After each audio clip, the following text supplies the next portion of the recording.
Like many of us growing up on Cape Cod, I heard about houses being torn down. But were any of us ever paying attention? Did we really care about the wood these historic houses were made of?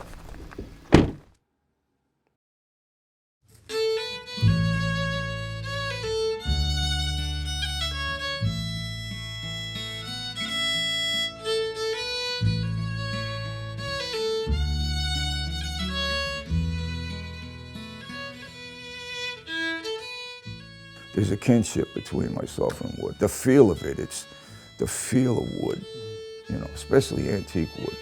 I love it. I love a piece of hand-hewed timber. You know, I like looking at the joinery, you know. Again, it tells a story, you know. It just tells a story. So one of the things we're losing with historic buildings, essentially when they end up in dumpsters, is irreplaceable wood. These woods are far superior to anything we can purchase today, other than some of the tropical woods.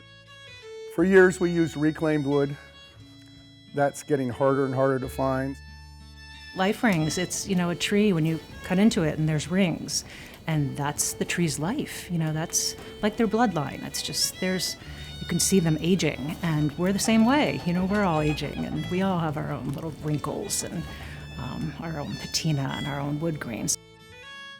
The tightly encircled rings in this old-growth wood made for solid results, protection from outdoor elements as well as indoor comfort. It gave them life. And that old-growth, tight-grained lumber is so much more durable than anything today.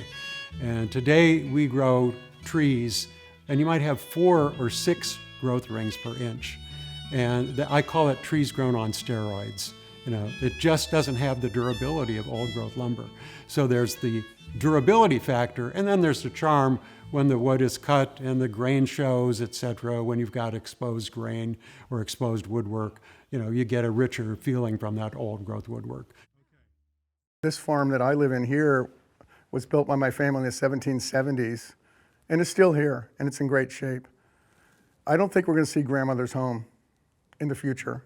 Grandmother's home is, even if it's incredibly well maintained, it's basically plywood and 2x4s. Not nearly the capable strength that a timber frame building has.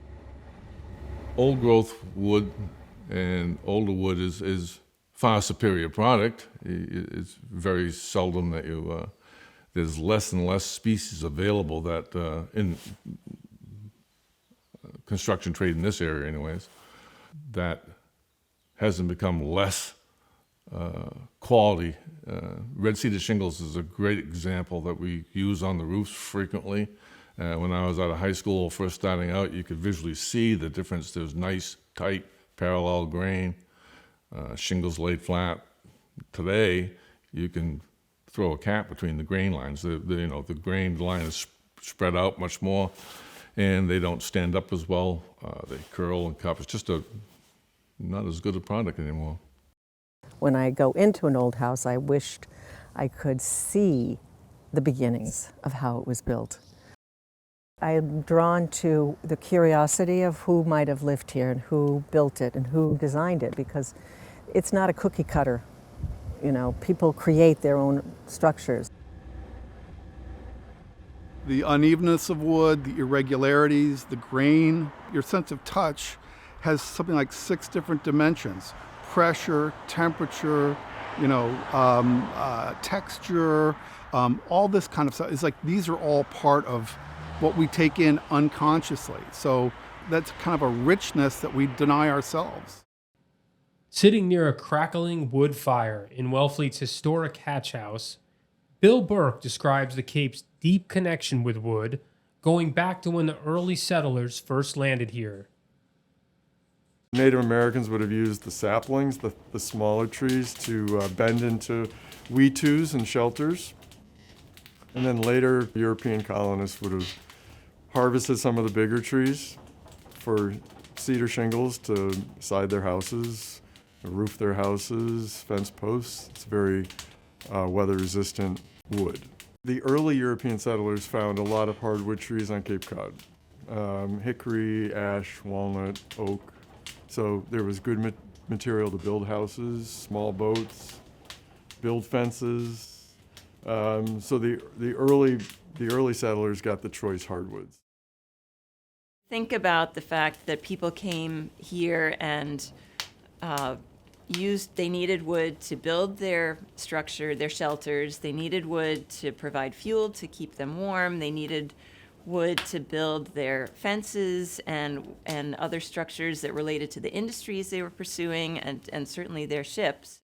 By the middle of the 19th century, hardwood forest had disappeared on Cape Cod, leaving a barren landscape few of us would recognize now.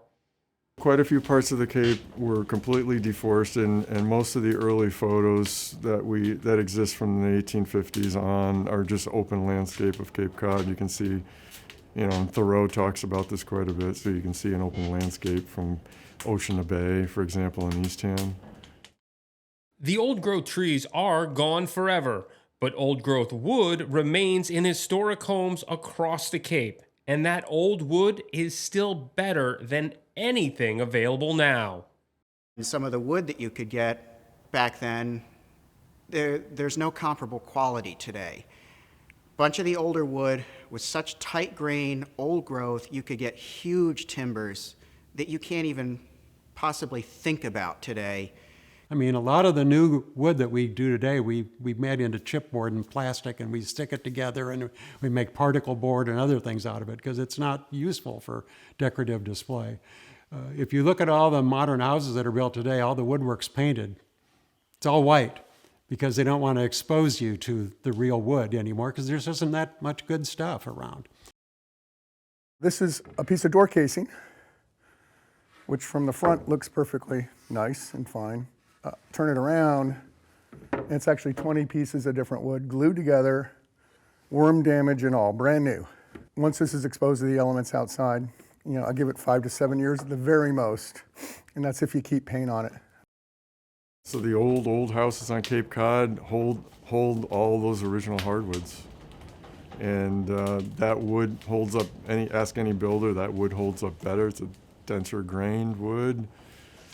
So any of the old houses here are treasures because of the quality of wood and the hand craftsmanship that was put into making those houses instead of just dimensional stick lumber that came from off Cape. Repairing, reclaiming, or reusing old wood is far better than buying new wood.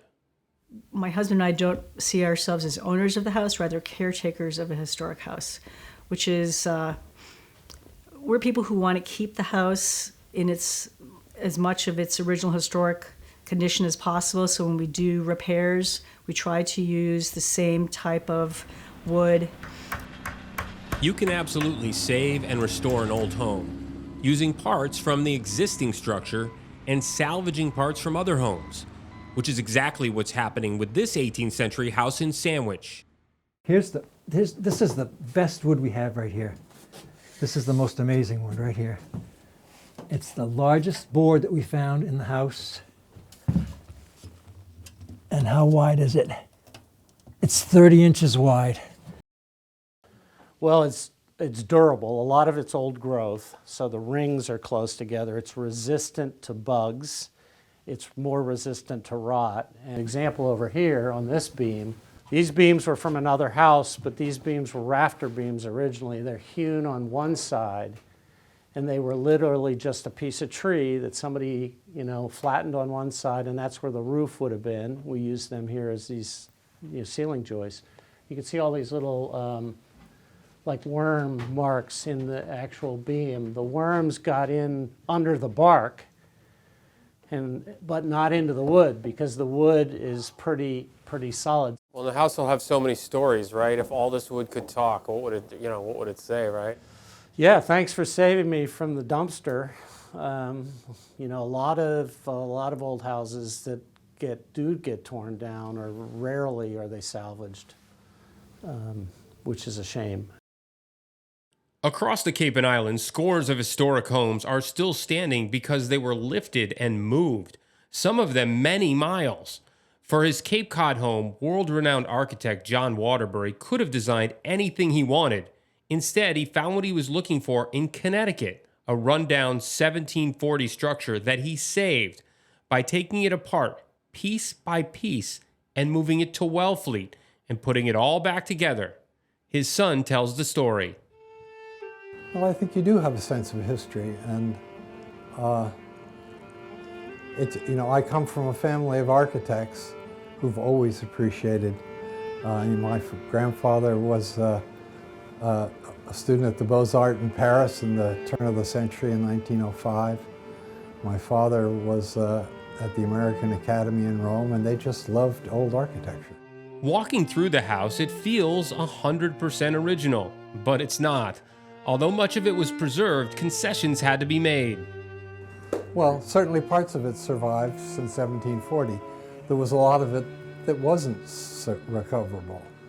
What this house is a 1740 house with modern insulation, modern electrical service, modern plumbing, air conditioning, and a modern foundation. So you're living in a 1740 house with all the modern amenities.